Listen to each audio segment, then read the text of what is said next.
الله وبركاته. معلومه بس بسيطه، لان في ناس كتير انتقدتني لما في قضيه روان.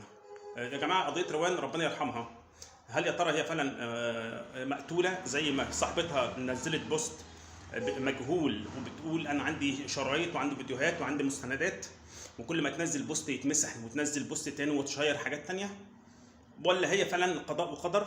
فديت يا جماعه. بس قبل ما نتكلم في اي حاجه من الحاجات دي، في حاجه اسمها برضه غيبه ونميمه، وفي حاجه اسمها قذف محصنات. حتى لو الحاجه دي حصلت فعلا واتكلمنا فيها تبقى غيبه ونميمه. لو ما حصلتش طبعا يبقى حساب عند ربنا اكبر من كده بكتير، وقذف محصنات وكلام من ده. ولو في فضيحه موجوده لازم نسترها. سيدنا علي بن ابي طالب بيقول ايه؟ لو رايت الفضيحه بعيني لسترتها بام ردائي. لو رأيت الفضيحة بأم عيني لسترتها بردائي. يعني لو لقيت في مشكلة أو في فضيحة ولا في حاجة هتبقى كارثة، لا أنا أسترها، أحاول مش أفضحها. أنت عندك معلومات وعندك بيانات، اطلعي بيها على النيابة على طول، وحاربي لعند ما البنت يرجع لها حقها. ده اللي احنا بنتكلم فيه. ما ينفعش ان احنا نتكلم غيبه ونميمه ويبقى المحصنات ويبقى سمعه الناس وحاجات كتير تبقى البنات في بقنا. حرام. مش معنى كده ان احنا بنقول ان نتخلى عن البنت لو هي فعلا في جريمه، لا احنا ما نتخلاش عنها ابدا، لكن برضه نحافظ على لساننا. في حاجه اسمها شرطه ونيابه موجودين. طيب نتكلم بقى في القضيه نفسها. القضيه انا ما شفتش الكلام اللي بيتقال اللي فيه فيديوهات وفي علاقات محرمه وكلام من ده، انا ما شفتهاش، فانا هعتبر ان ده مش موجود. الحاجه دي مش موجود، وحتى لو شفتها بعيني ما ينفعش ان انا اتكلم فيها، لان حرام ان انا اتكلم فيها الا لما يكون معايا 3 شهود موثوق لهم بالامانه والشرف. لكن احنا هنتكلم ونقول ايه؟ ازاي البنت دي وقعت من فوق والناس بتقول ان الصوره عالي قوي؟ يعني وقعت من فوق ازاي؟ طب البنت لما وقعت المفروض اول ما بتقع في اول دقيقه بيشيلوها ويودوها على المستشفى طالما فيها روح. ليه قعدت ساعه الا ربع لحد ما الاسعاف جه وعميد الكليه وبعض المساعدين وبعض الدكاتره رفضوا ان حد يتدخل او يساعد روان الله يرحمها؟ ليه كل ده؟ ليه حتى لما حد يصورها وهي لسه فيها الروح ولا فيها النفس بياخدوا الموبايلات منهم وكرنيهاتهم؟ ممكن مثلا ما حدش يصور حد وكده، ممكن من الحته دي يعني. طيب ليه مصمم وهي واقعه ولسه ما ماتتش بتقول عليها دي منتحره؟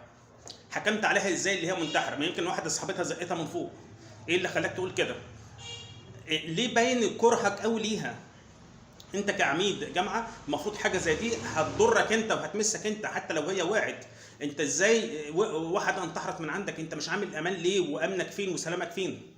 فانت ازاي بتدافع مش عايز حد يجي ناحيتها وحكمت عليها اللي هي منتحره ولم يهتز لك جفن؟ رغم ان الموقف زي ده الناس بتنهار فيه، وانت المفروض كبير في السن قلبك بيبقى رهيف شويه، المفروض غير كده خالص. فكل ده علامات استفهام عندك. انا ماليش دعوه هي في ايه ولا الكلام اللي بيتقال، كل ده انا مش مصدقه ومش هتكلم فيه لان حرام اللي انا اتكلم فيه. لكن انا بقول لك الحاجات اللي انت بتعملها دي تخلي فعلا اي حد يشك فيك. انا وجهه نظري كده.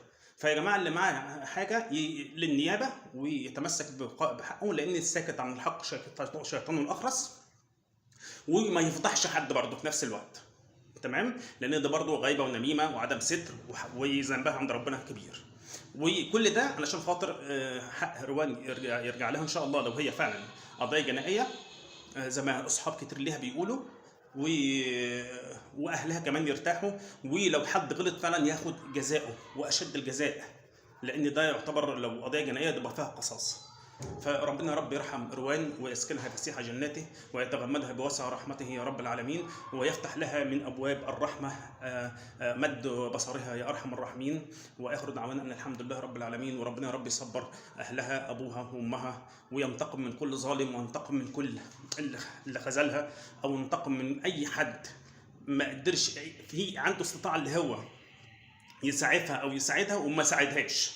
ينتقم من اي حد جه على البنت دي في اي حاجه خالص، والبنت فعلا تقطع القلب. انا بعتبرها زي بنتي. ربنا يا رب يرحمها، رب ارحمها، رب ادخلها الجنه بغير حساب ولا سابقه عذاب. اللهم ادخلها الجنه بغير حساب ولا سابقه عذاب. اللهم ادخلها الجنه بغير حساب ولا سابقه عذاب.